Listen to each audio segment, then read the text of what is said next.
নমস্কার, আমি পূজা। আমার চ্যানেলে আপনাদের সকলকে স্বাগত।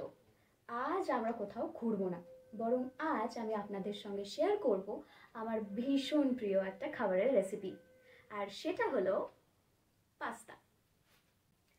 রেসিপি তো জানাবই, তবে একটা কথা বলুন তো, কখনো মাথায় এসেছে যে এই খাবারটার নাম পাস্তা কেন, অথবা কিভাবে এই খাবারটা জন্ম হয়েছিল? এই সমস্ত কিছু আজ আমি আপনাদেরকে এই ভিডিওতে জানাবো, তো দেখতে থাকুন। চলে এসেছি রান্নাঘরে। প্রথমে রান্নাটি করতে কি লাগবে সেটা একটু জানিয়ে দিই। অবশ্যই পাস্তা, একটি গাজর, একটি ক্যাপসিকাম, কিছু বিনস এবং যেগুলো না থাকলেই নয়, নুন, তেল, কিছু কাঁচা লঙ্কা ও টমেটো কেচাপ।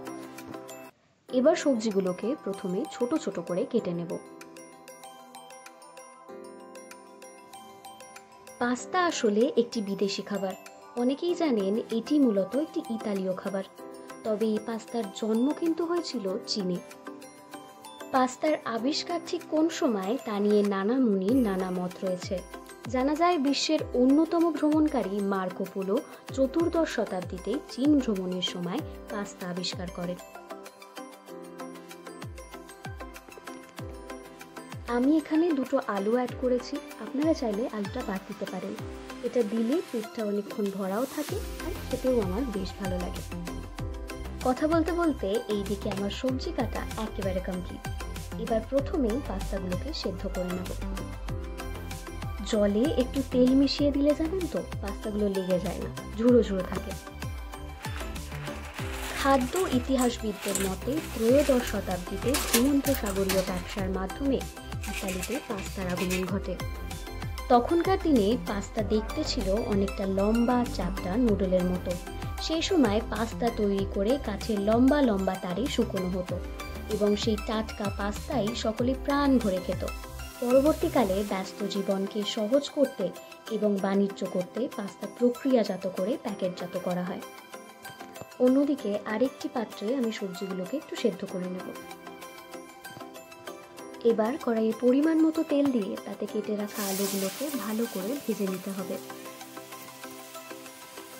আলুগুলো মোটামুটি সেদ্ধ হয়ে এলে তাতে আগে থেকে সেদ্ধ করে রাখা সবজিগুলোকে দিয়ে ভালো করে নেড়ে নিতে হবে।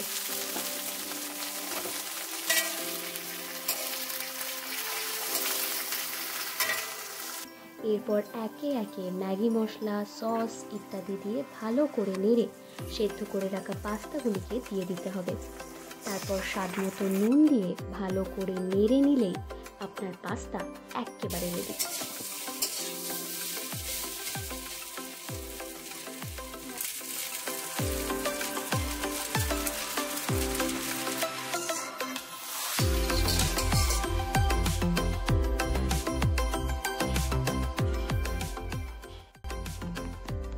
স্ট্যাটাসটা বিশ্ব ভোক্তা সমীক্ষা অনুযায়ী পাস্তার চাহিদা অনুসারে বিশ্বের ষষ্ঠ স্থানে রয়েছে ভারত। এখানে প্রায় 30% মানুষ প্রতিদিন পাস্তা খেয়ে থাকেন। এই দিক থেকে প্রথম স্থানে অবশ্যই রয়েছে ইতালি। বছরে গড়ে প্রায় 60 পাউন্ড পাস্তা খেয়ে থাকেন ইতালিয়ানরা। তাহলে আর কি, জল খাবার বা বাচ্চাদের টিফিনে চটজলদি বানিয়ে ফেলুন এই পাস্তা। আজকের ভিডিওটি এই পর্যন্তই ছিল। যদি ভিডিওটি ভালো লেগে থাকে তাহলে লাইক, শেয়ার এবং সাবস্ক্রাইব করতে ভুলবেন না। Till then, bye by.